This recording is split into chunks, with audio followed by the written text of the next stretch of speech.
الحمد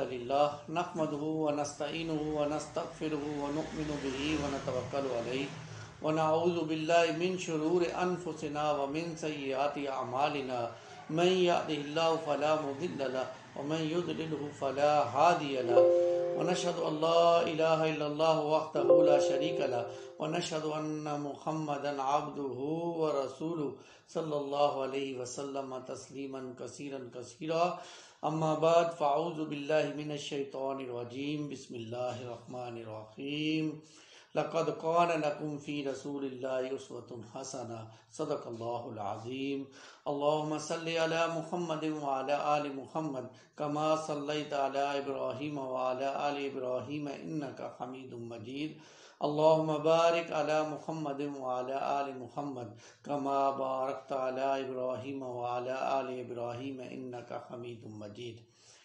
رسول اللہ صلی اللہ علیہ وسلم کے شمائل کا ہم مطالعہ کر رہے ہیں، یعنی شمائل نبوی صلی اللہ علیہ وسلم۔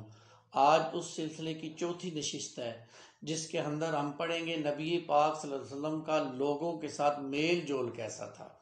اس سے پہلے ہم پڑھ چکے رسول اللہ صلی اللہ علیہ وسلم کا حلیہ مبارک کیسا تھا، اور اس کے بعد پھر ہم نے دوسری نشست میں پڑھا رسول اللہ صلی اللہ علیہ وسلم کے تقسیم اوقات کیسے تھے۔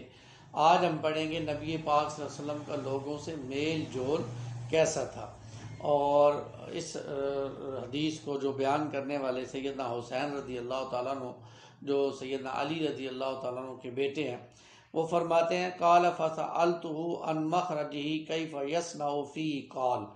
حضرت حسین کہتے ہیں کہ میں اپنے والد صاحب سے آپ صلی اللہ علیہ وسلم کے گھر سے باہر تشریف لے جانے کے حوالے سے اور معمولات کے حوالے سے دریافت کیا تو انہوں نے جواب دیا کان رسول اللہ صلی اللہ علیہ وسلم یخزن لسانہ الا فیما یعنیہ، کہ نبی اکرم صلی اللہ علیہ وسلم ضروری امور کے علاوہ، ضروری کاموں کے علاوہ اپنی زبان کو خاموش رکھا کرتے تھے، یعنی خاموش رہتے تھے۔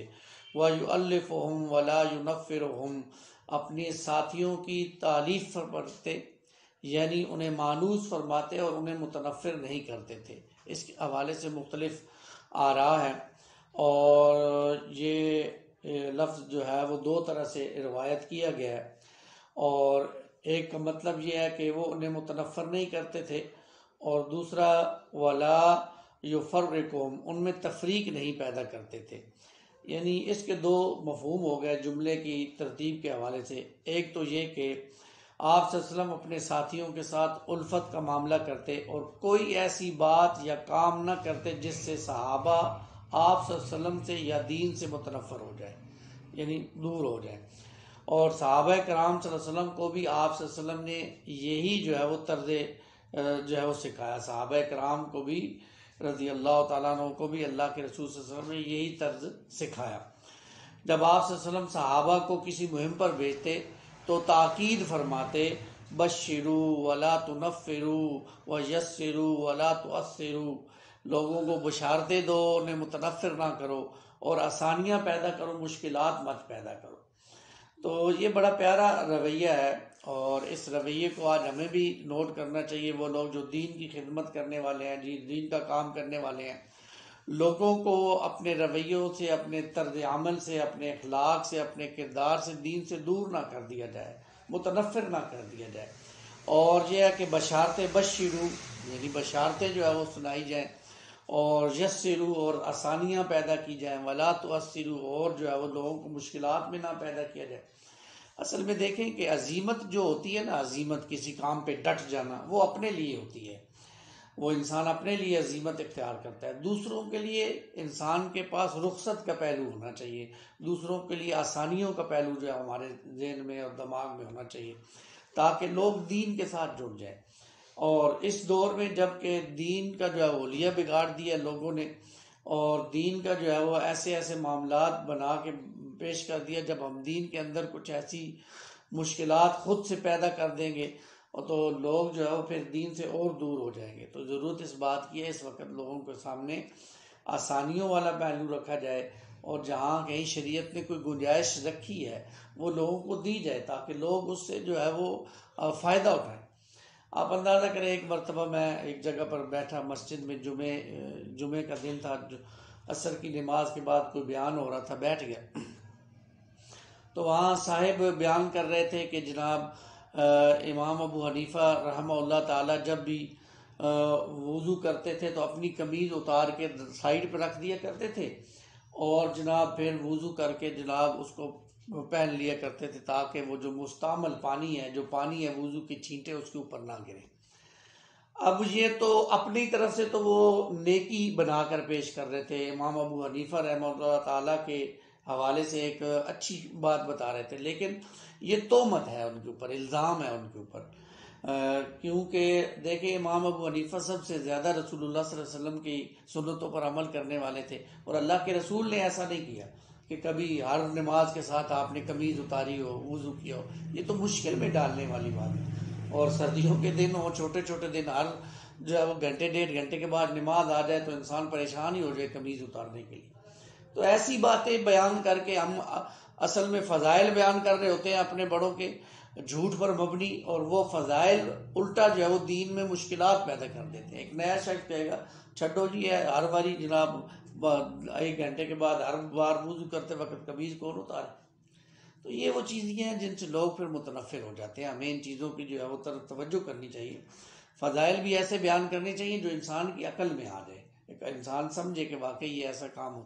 پھر سب سے بڑی بات رسول اللہ صلی اللہ علیہ وسلم کی زندگی ہمارے سامنے رہنی چاہیے کہ اللہ کے رسول کی زندگی کیسے گزری ہے، اور اس زندگی کو اندر اگر ہمیں کوئی ایسا گیپ نہیں ملتا تو پھر ہمیں فضائل، اپنے بڑوں کے فضائل بیان کرتے ہوئے احتیاط کا پہلو بھی رکھنا چاہیے. دوسرا مفہوم یہ ہے کہ آپ صلی اللہ علیہ وسلم صحابہ کرام کو آپس میں جوڑتے، باہمی محبت سکھاتے تھے، باہمی بغض و عناد ان کے اندر ختم کرایا کرتے تھے، اور کوئی ایسی بات یا کام نہ برداشت کرتے تھے جس سے صحابہ کے درمیان تفریق یا جدائی پیدا ہو جائے. نبی پاک صلی اللہ علیہ وسلم کی سیرت میں ہمیں یہ دونوں چیزیں نظر آتی ہیں، لہذا سے دونوں مفہوم بالکل صحیح ہیں. اس لیے ہمارے ہاں جو داعیان ہیں، جو دین کا کام کرنے والے ہیں، جو مدرسین ہیں، ان کو بھی چاہیے کہ لوگوں کو متنفر نہ کریں، لوگوں کو اپنی ذات اور دین کے ساتھ مانوس رکھیں تاکہ دعوت اور تربیت میں سہولت ہو، لوگ سہولت سے کام. خاندان کے بڑے اور ذمہ داروں کو بھی اصلاح اور صلہ رحمی کی تلقین فرمائی گئی، اور اس کا خصوصی اہتمام کرنا چاہیے، کیونکہ اللہ کے رسول صلی اللہ علیہ وسلم نے فرمایا کہ نفل عبادت سے افضل یہی ہے کہ انسان صلہ رحمی کرے، لوگوں کے ساتھ لوگوں کو جوڑنے والا عمل قرار دے. اور باہمی فساد جو ہے یہ باہمی فساد انسان کو بہت دور تک لے جاتا ہے.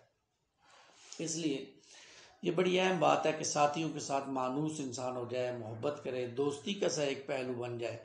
اور وہ لوگ جو دین کی محنت کرنے والے ہیں وہ تو یؤثرون علی انفسہم والی کیفیت جو قرآن مجید بیان کرتا ہے ان کے اندر ہونی چاہیے.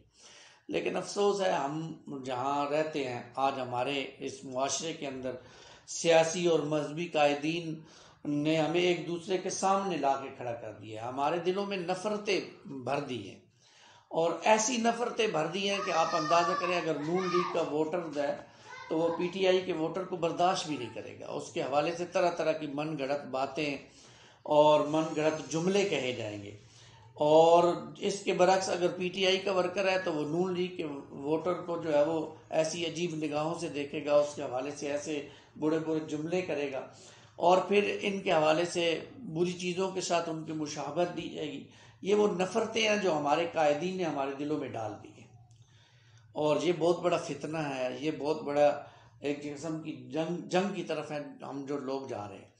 تو ضرورت اس بات کی ہے کہ ٹھیک ہے ایک شخص کے ساتھ ہمارا مانوسیت تھی، ہم نے اس کو ووٹ دے دیا، اس کے ساتھ ہمارا ایک معاملہ تھا، لیکن اب باقیوں کے لیے بھی دل کو صاف رکھنا چاہیے. اگر کسی نے کسی دوسرے کو ووٹ دیا، وہ سمجھتا ہے، اس کی رائے ہے کہ وہ دوسرا شخص بہتر ہے.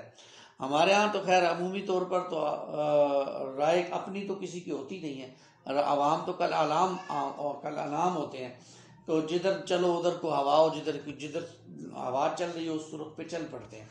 لیکن پھر بھی دوسروں کا احترام کرنا، دوسرے کی رائے کا احترام کرنا، خصوصاً فیس بک پر جب مسائل چھڑ جاتے ہیں تو لوگ اپنی اپنی آراء دیتے ہیں، کچھ بونگیاں بھی مارتے ہیں، تو انسان اس وقت اپنے آپ کو تھام کے رکھے اور اپنی رائے دے، ضرور دے، احترام کے ساتھ، دوسرے کا دین کا احترام رکھتے ہوئے۔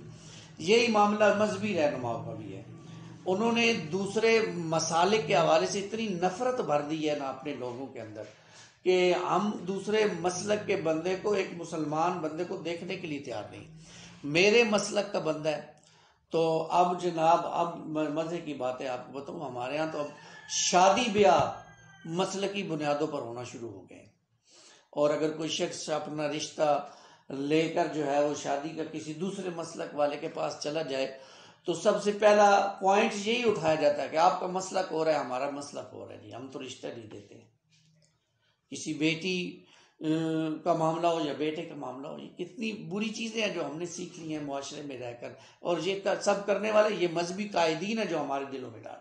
ہم سب مسلمان ہیں، ایک نبی کو ماننے والے ہیں، ایک کتاب کو ماننے والے ہیں، اس نبی کو مانتے ہیں جس نبی نے امت کو جوڑنے کا درس دیا ہے۔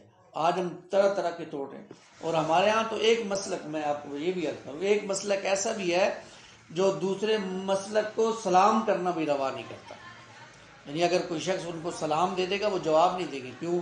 ان کے نزدیک یہ بد مذہب لوگ ہیں، یعنی ان کے مسلک سے کیونکہ ان کا تعلق نہیں ہے اس لیے وہ بد مذہب ہو گئے۔ یہ حیرت کی باتیں ہیں، سوچنے کی باتیں ہیں۔ اللہ ہمیں سمجھ عطا فرمائے، ہم کہاں جا رہے ہیں اور کس طرف جا رہے ہیں، یہ اتنی نفرتیں ہم کیوں اپنے دلوں میں بھر رہے ہیں۔ اب ایک ٹی وی کا میں نے مناظرے پہ، وہ ٹی وی پر جو رمضان میں شو چلتے ہیں وہاں پہ ایک بات چل رہی تھی، 11ویں شریف کے حوالے سے کچھ بیان ہو رہا تھا، تو ایک شخص نے بڑا خطرناک جملہ کہا، اور میں تو دل ہلا دینے والا جملہ ہے۔ وہ کہتا ہے کہ جو حلالی ہیں وہ تو 11ویں منائیں گے، اور جو حلالی نہیں ہیں یعنی حرامی ہیں، اس کا مطلب ہے۔ اور کیا ہے، اتنی بڑی گالی ٹی وی پہ بیٹھ پر ایک بہت بڑے عالم کے منہ سے یہ الفاظ نکل رہے ہیں، ہم اس کی تباہ کریں گے۔ شرم آنی چاہیے ہمیں ایسے لوگ۔ ٹھیک ہے، جو مناتے ہیں وہ منائیں 11ویں، اور جو نہیں مناتے ان کا بھی احترام کرنا چاہیے، ان کو سمجھانا چاہیے، بلائیں ان کو بتائیں یہ میرے نبی کا اسوہ نہیں ہے۔ حلالی حرامی اور یہ کہنا، تم کون ہوتے ہو ان چیزوں کو اس بنیاد پر لوگوں کے دلوں میں نفرتیں ڈالنے والے؟ ایسے ایسے جملے بیچ میں بول دیے جاتے ہیں جو انسان کے بیچ میں دل میں نفرتیں ڈال، اور یہی نفرتیں آج ہمیں بہت دور لے جا رہی۔ بچیوں کے رشتے نہیں ہو رہے ہیں اس بنیاد پر، مسئلے کی بنیاد پر ہو جاتے ہیں، تو بعد میں مسئلے کی بنیاد پر جھگڑے کھڑے ہو جاتے ہیں، گھر کے اندر فساد ہوتے ہیں، والدین ڈر کی مارے رشتے نہیں کرتے ہیں، اگر ہم کر دیں گے تو پھر بعد میں بڑے مسائل ہوں گے۔ اللہ ہمیں ان کی سمجھ عطا فرمائے۔ تو رسول اللہ صلی اللہ علیہ وسلم نے جو پیغام دیا ہے، جو تعلیمات دی، ہم آج ان سے کتنے دور ہو چکے ہیں۔ یہ افسوس کا مقام ہے، یہ سوچنے کا مقام ہے کہ ہم کہاں کھڑے ہیں۔ تو آپ صلی اللہ علیہ وسلم یہ معمول تھا، آپ اپنے ساتھیوں کی تعریف فرماتے، انہیں مانوس کرتے، انہیں دین سے دور نہیں ہونے دیتے، متنفر نہیں کرتے تھے۔ وَيُكْرِمُ كَرِيمَ كُلِّ قَوْمٍ، ہر قوم کے معزز فرد کا اعزاز اور اکرام فرماتے۔ یہ بھی بڑی اہم رہنمائی ہے، بڑی اہم رہنمائی ہے۔ یعنی نبی پاک صلی اللہ علیہ وسلم نے فرمایا جب تمہارے پاس کسی قوم کا کوئی معزز فرد آئے تو تم بھی اس کا اکرام کرو۔ سنن ابن ماجہ کی روایت ہے۔ اور دعوت کے فروغ کے لیے اور تعلق کے لیے اور تعاون باہمی کے لیے یہ ضروری امر ہے۔ اگر ہم مخالفین کے اکابرین کے، یعنی دوسرے مسلک کے اکابر کو برا بھلا کہیں گے، ان کا احترام نہیں کریں گے، تو انہیں بھی ہمارے ساتھ یہ رویہ رکھنے کا جواز مل جائے گا۔ تو جو بھی جس مسلک کے بڑے قائدین ہیں ان کا احترام کیا جائے اور ادب و احترام کے ساتھ اپنی بات رکھی جائے، تو اس میں کوئی حرج نہیں ہے۔ اللہ تعالیٰ نے یہ اکرام اور عزت جو ہے وہ رسول اللہ صلی اللہ علیہ وسلم کے ذریعے سے ہمیں بتائی ہے۔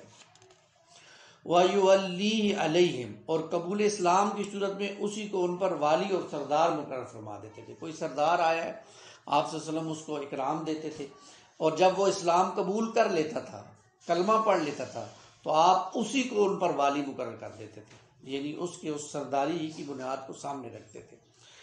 پھر فرمایا وَيُحَذِّرُ النَّاسَ وَيَخْتَرِسُ مِنْهُمْ، اور آپ صلی اللہ علیہ وسلم لوگوں کو محتاط رہنے کی تلقین کرتے اور خود بھی لوگوں کے تکلیف یا نقصان پہنچانے سے اپنی حفاظت فرماتے تھے۔ یعنی لوگوں کو محتاط رہنے کا معاملہ یہ کرتے تھے کہ آپ صلی اللہ علیہ وسلم کے آپ کے رویے سے کسی دوسرے کو تکلیف نہ پہنچے، کسی تکلیف کا پہلو نہ ہو۔ من غیر ان یتوی ان احد منہم بشرہ و خلقہ، البتہ اس احتیاط کے باوجود کسی کو اپنی خندہ پیشانی سے اور ملاقات سے اور احسن اخلاق سے محروم نہیں کرتے تھے۔ یہ دیکھیں عام انسانوں کا معاملہ یہ ہے کہ اگر کسی پر اعتماد کرنے پر آئیں تو اندھا اعتماد کرتے ہیں کہ کوئی نقصان پہنچانا چاہے تو پہنچا سکے، اور احتیاط پر آ جائیں تو شک اور بدگمانی اور خراب رویے تک جا پہنچیں۔ لیکن نبی پاک صلی اللہ علیہ وسلم کا اعتدال بھرا رویہ تھا کہ آپ یہ ان چیزوں کا بہت خیال رکھتے تھے۔ البتہ ان چیزوں کے ساتھ پھر بھی آپ خندہ پیشانی سے ملتے تھے، احسن اخلاق سے محروم نہیں کرتے تھے لوگوں کو۔ پھر فرمایا وَيَتَفَقَّدُ أَصْحَابَهُ، اپنے ساتھیوں کو تلاش کرتے تھے۔ یعنی تلاش کرنے سے کیا مراد ہے؟ کسی کو اپنی محفل میں غیر حاضر پاتے تو اس کے بارے میں رسول اللہ دریافت کرتے کہ فلاں شخص کہاں ہے، مریض کی عیادت کرتے تھے، مسافر کے لیے خیریت سے لوٹنے کی دعا کرتے اور فوت شدگان کے لیے دعائے مغفرت کرتے تھے۔ سیدنا عبداللہ ابن مسعود رضی اللہ تعالیٰ عنہ فرماتے ہیں کہ ہم جب کسی ساتھی کو غیر حاضر پاتے تو اس کی ملاقات کو چلے جایا کرتے تھے۔ اگر وہ بیمار ہوتا تو تیمارداری میں لگ جاتے، اور اگر کسی کام میں مصروف ہوتا تو اس کا ہاتھ بٹاتے، ورنہ ایسے ہی ملاقات کر کے آ جایا کرتے تھے۔ اب یہ اتنا پیارا رویہ ہے جو جماعتوں کے اندر، اداروں کے اندر اور عام معاشرے میں اس سنت کو اپنانے کی ضرورت ہے۔ آج ہمارے ہاں معلوم نہیں ہوتا کہ پڑوسی کے ساتھ کیا ہو رہا ہے، وہ بیچارہ کہاں سے معلوم ہوتا ہے۔ میں تو اب لاہور یہاں شہر، یہ تو گاؤں دیہات ہے، شہروں میں تو عمومی طور پر آپ دیکھیں کہ ساتھ والے گھر میں کیا ہوا کہ ساتھ والے گھر کو معلوم نہیں ہوگا۔ ڈیفنس بحریہ میں چلے جائیں، معلوم ہی نہیں ہوتا ساتھ والے گھر میں کیا ہو رہا ہے۔ یہ انجان لوگوں کی بستی ہوتی ہے۔ یہ ہمارے دیہاتوں میں تو پھر کوئی بیمار ہوتا ہے تو پورا علاقہ اس کو دیکھنے آ جاتا ہے، یہ اچھی ایک علامت ہے۔ لیکن شہروں میں نہیں ہے، یہ معاملات دور ہوتے جا رہے ہیں ہم دن بدن اس سے۔ تو یہ اپنانے کی ضرورت ہے۔ کوئی ساتھی ہے، کوئی بازار میں کام کرنے والا ہے، کوئی ساتھ کام کرنے والا ہے، نہیں آ رہا ہے ایک دو دنوں سے، تو معلوم کیا جائے کہ وہ کہیں بیمار تو نہیں ہے۔ ہر روز فون پہ بات ہوتی ہے، اب 2 دن فون پہ بات نہیں ہو رہی تو معلوم کرنا چاہیے کہ وہ شخص کدھر غائب ہو گیا ہے۔ روزانہ فون کرتا تھا، روزانہ ہمارے ساتھ باتیں کرتا تھا، لیکن نظر نہیں آ رہا۔ اگر بیمار ہو تو اس کی عیادت کی جائے، اگر تنگ دست ہو تو اس کی مدد کی جائے۔ بہت سے مسائل ہو سکتے ہیں۔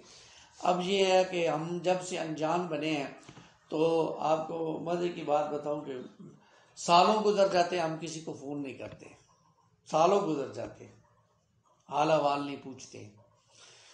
تو جن سے رشتے یا تعلقات ہوتے ہیں ان کا خیال بھی رکھنا چاہیے۔ اللہ کے رسول صلی اللہ علیہ وسلم یہ معاملات کیا کرتے تھے، اور لوگوں سے لوگوں کے درمیان واقع ہونے والی اچھی یا بری باتوں کے بارے میں رسول اللہ سوال کیا کرتے تھے۔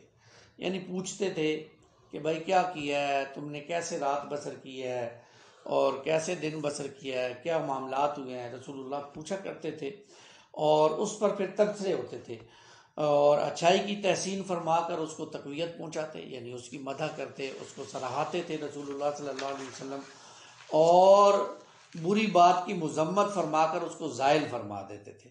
اور یہ اصلاح کا طریقہ ہے کہ برے کی مذمت کی بجائے برائی کی مذمت کی جائے، اس طرح قبول اصلاح کا امکان زیادہ ہوتا ہے۔ اس طرح نیکی کی تحسین اور حوصلہ افزائی میں اس کے فروغ کا باعث بن جاتی ہے، نیکی کی تحسین کی جائے۔ اور نبی پاک صلی اللہ علیہ وسلم کا یہی عام طریقہ تھا۔ عام طریقے میں آپ یہ کسی کے اندر کوئی برائی دیکھتے تو اس کو اجماعی طور پر بیان کر دیتے تھے، جس کے اندر وہ برائی ہوتی تھی وہ خود سے محسوس کر لیتا تھا اور اس برائی کو ختم کر دیتا تھا۔ لیکن یہ نہیں تھا کہ جیسے ہمارے ہاں ہوتا ہے، لیکن بعض اوقات برائی کے مرتکب لوگوں کی برائی کی مذمت سن کر بھی وہ اپنے گریبان میں نہیں جھانکتے، نہیں تو انہیں متوجہ کرنے کی ضرورت پڑتی ہے۔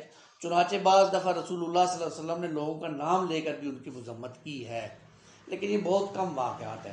زیادہ آپ کا معمول یہی ہوا کرتا تھا، آپ نیکی کو اور برائیوں سے لوگوں کو روکتے تھے تاکہ اس کا وہ اثر بھی زائل ہو جائے۔ اور بری بات کی آپ کبھی جو ہے وہ مدح نہیں کرتے تھے، اس کی مذمت فرمایا کرتے تھے۔ پھر معتدل امر غیر مختلف، آپ صلی اللہ علیہ وسلم بلا افراط و تفریط ہر امر میں اعتدال اور میانہ روی اختیار کرتے تھے۔ یہ بھی رسول اللہ صلی اللہ علیہ وسلم کا خاص ہے کہ ہر معاملے میں آپ اعتدال اختیار کرتے تھے، اور آپ نے ہی فرمایا کہ جو اعتدال کی روش اختیار کرے گا وہ کبھی فقیر نہیں ہوگا۔ یعنی مال کو خرچ کرنے کے حوالے سے بھی یہ آپ کے بات فرمائی۔ پھر فرمایا لا یغفلوا مخافۃ ان یغفلوا او یمیلوا، ساتھیوں کی طرف سے بے خبر نہ رہتے تھے کہ مبادہ وہ دین سے غافل ہو جائیں یا سستی اور آرام طلبی کی طرف مائل ہو جائیں۔ یعنی ساتھیوں کے احوال اور دینی پیش رفت سے باخبر اور اس کے مطابق ان کی تذکیر، ان کی تعلیم، ان کے لیے نصیحت اور رہنمائی اور اصلاح کے لیے آپ صلی اللہ علیہ وسلم ہر وقت چاقو چوبند رہتے تھے۔ اب جو معلمین ہیں، مدرسین ہیں، معربین ہیں، ان کو یہ بات یاد رکھنی چاہیے کہ اپنے شاگرد پر اور وہ لوگ جو ان کے پاس آ کر بیٹھتے ہیں ان کی جو ہے وہ توجہ اور نگرانی کا مناسب بندوبست رکھیں تاکہ وہ سستی میں اور اضملال کے اندر جو ہے وہ شامل نہ ہو جائے۔ لِكُلِّ حال عِندَهُ عطاد، ہر کام کے لیے آپ صلی اللہ علیہ وسلم کے پاس ایک خاص انتظام تھا۔ لا یکثر عن الحق، حق کی اقامت میں نہ کبھی کوتاہی فرماتے تھے، ولا یجاوزہ، نہ حد سے تجاوز فرماتے تھے۔ یہ ہے بات جس کو آج مسلمانان پاکستان کو پلے باندھ لینا چاہیے۔ یعنی آپ دیکھیں کہ معتدل رویہ، حق بات ہے نا، حق کی اقامت میں بھی کبھی کوتاہی نہیں ہوئی، چھوڑ نہیں دیا اس کو کبھی، اور کبھی ایسے نہیں ہوا کہ نہ حد سے اس میں تجاوز فرما دیا کرتے تھے۔ یہ بات بڑی اہم ہے، یعنی اس کو سمجھنے کی ضرورت ہے کہ ہمیں اس حوالے سے بہت زیادہ سمجھنے کی ضرورت ہے کہ مجرم کو اس کے جرم کی سزا دینی چاہیے، لیکن شریعت کے مطابق جس حد تک شریعت نے مجرم کو رعایت دی ہے اس کا وہ مستحق ہے، اسے دینی چاہیے۔ اب آپ اس بات کو ذرا سامنے رکھیے کہ جو واقعہ ہوا ہے سیالکوٹ کے اندر حال ہی میں، جس کے اندر ایک انسان کو زندہ جلا دیا گیا ہے، آپ اندازہ کریں کیا یہ ہم فرض کرتے ہیں بالفرض اس شخص نے رسول اللہ صلی اللہ علیہ وسلم کی شان میں گستاخی کی، تو کیا گستاخی کرنے والے کا یہ انجام ہمیں ملتا ہے شریعت سے کہ اس کو جلا دیا جائے؟ ہمیں سوچنا چاہیے نا، ہم مسلمان ہیں، ہم رسول اللہ صلی اللہ علیہ وسلم کے، کل قیامت والے دن ہم نے بھی تو اللہ کے رسول کے سامنے پیش ہونا ہے نا، کہ ہمارے اس عمل پر اللہ کے رسول راضی ہوں گے؟ یہ ظالمانہ فعل جو ہم کیا ہم نے اور ختم نبوت کی آڑ میں کیا ہے۔ دیکھیں نبی پاک صلی اللہ علیہ وسلم کے شان میں گستاخی کرنے والے کی سزا شریعت نے قتل بیان کی ہے، لیکن کون قتل کرے گا؟ ہر شخص اٹھے گا، جس کے دل میں آئے گا وہ اٹھ کے دوسرے شخص کو جو اس کی سمجھ کے مطابق گستاخی ہوگی اس کو قتل کر دے گا۔ ایسا نہیں ہے، ہماری شریعت میں ایسا کبھی نہیں ہوا جیسا ہم نے اب آج کے دور میں کرنا شروع کر دیا۔ جو شخص گستاخی کرے گا اس کو پکڑا جائے، ثابت کیا جائے کہ اس نے گستاخی کی ہے، اس کو موقع دیا جائے اپنی صفائی کا۔ جب جرم ثابت ہو جائے کہ واقعی اس نے گستاخی کی ہے، پھر اس کی گردن اڑانا یہ اسٹیٹ کا کام ہے، اسٹیٹ اس کی گردن کو اڑائے گی۔ لیکن افسوس ہے ہمارے ہاں اسٹیٹ اپنا کام صحیح طریقے سے نہیں کرتی ہے۔ اسٹیٹ جو ہے وہ بیرونی دباؤ میں آ کر ایسے گستاخوں کو جب چھوڑ دیتی ہے تو پھر عوام کے اندر مشتعل جذبات ہوتے ہیں، وہ پھر دیکھی اندیکھی کر کے جو اپنے تے ہی صحیح سمجھتے ہیں وہ کر بیٹھتے ہیں۔ اصل مجرمیں تو ہماری عدالتیں ہیں اور اس کے بعد اسٹیٹ ہے۔ اگر آسیہ کو صحیح طریقے سے سزا دے دی جاتی تو بتائیے یہ معاملات ہوتے؟ اب لوگ پکڑنے کی گفتگو ہی نہیں کرتے ہیں، پکڑ کے پولیس کے حوالے کریں گے، وہاں سے وہ باعزت بری ہو جائے، چھوٹ جائے گا، اس پہ مقدمہ ہی نہیں چلے گا۔ تو یہ باتیں بھی ہیں اپنی جگہ، لیکن ہمیں اپنے رویوں کو دیکھیں، ہمیں اپنے رویوں کو ٹھیک کرنا چاہیے۔ ہمیں پھر بھی قانون کو ہاتھ میں لینے کی اجازت نہیں ہے، کسی بھی طرح گستاخ رسول کو خود سے مارنے کی اجازت نہیں ہے۔ اس کو پکڑیں، اس نے جو گستاخی کی ہے اس کو ریکارڈ کریں، اس کو دیکھیں، آگے بیان کریں۔ ہاں آگے پولیس کام صحیح نہیں کرتی ہے، عدالت صحیح نہیں، تو ان کے سامنے کھڑے ہونا، ان کو جا کے بتائیں کہ بھائی یہ اس کی سزا ایسے ہے، تم دو، نہیں تو ہم تمہارے سامنے کھڑے ہو جائیں گے۔ یہ بات ہے جس کو سمجھنے کی ضرورت ہے۔ آج ہم نے دنیا میں اپنا ایک ایسا امیج پیش کر دیا کہ ہم ایک وحشی قوم ہے، گو کہ ہمیں اپنے رسول سے شدت سے محبت ہے، اس میں کوئی شک نہیں، لیکن ہمارے رسول کی تعلیمات بھی تو ہمارے پاس ہے نا، ان کو بھی ہم نے سامنے رکھ کے دنیا کے سامنے ایک نقشہ پیش کرنا ہے کہ یہ ہمارے نبی کی تعلیمات ہیں، اس کے مطابق ہم چل رہے ہیں۔ اور احادیث میں آتا ہے کہ کسی کو جلانا، کسی بھی انسان کو، جانور کو، یہ صرف اللہ کی صفت ہے، اللہ کے علاوہ کسی کی نہیں۔ گستاخ رسول کو بھی گردن اڑائی جائے گی، یہ نہیں کہ اس کو حکومت کہے گی جلا دو، نہیں، ایسا نہیں، یہ اللہ کی صفت ہے، انسانوں کو جلائے گا، جہنم میں جلانے کا معاملہ ہو۔ انسانوں کو یہ اختیار نہیں دیا کہ وہ دوسرے انسانوں کو جلائے، یہ انسانیت کی تذلیل ہے۔ تو رسول اللہ کے ماننے والوں کے لیے یہ بڑے پیارے الفاظ ہیں، فرمایا لا یکسر عن الحق، حق کی قائم کرنے میں کبھی کوتاہی نہیں فرماتے تھے رسول اللہ صلی اللہ علیہ وسلم، ولا یجاوز، اور نہ ہی حد سے تجاوز کرتے تھے کہ اب اس کا معاملہ ہو گیا تو اب اس سے حد سے تجاوز کریں۔ یہ عکس میرے اور آپ کے اندر بھی نظر آنا چاہیے۔ الذین یلونہ من الناس خیارہم، آپ صلی اللہ علیہ وسلم کے نزدیک رہنے والے حضرات لوگوں میں سے بہترین افراد تھے، صحابہ کرام رضی اللہ تعالیٰ، یہ بہترین افراد تھے۔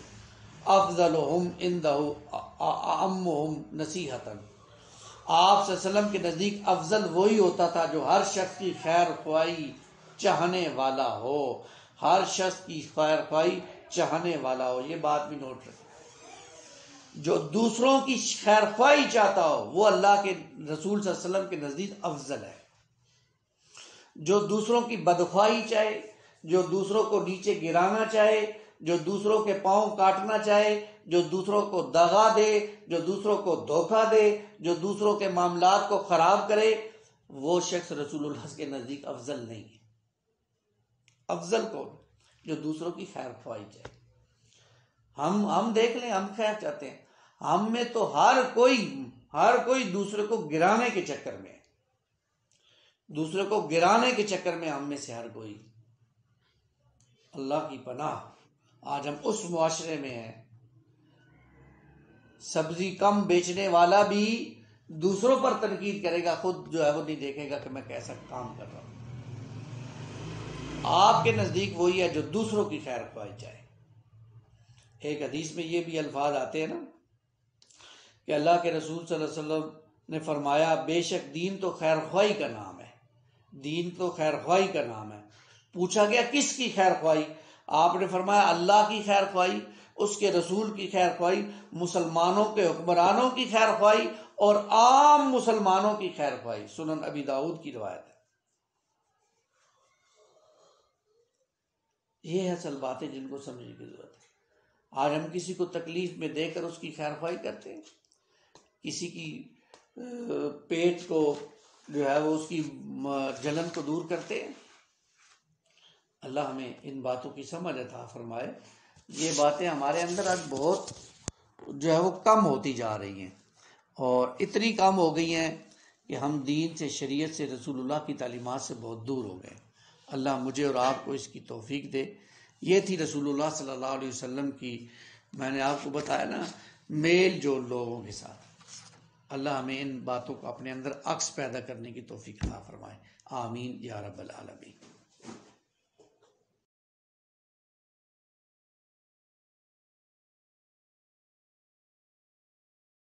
Bravo edit college Talagang,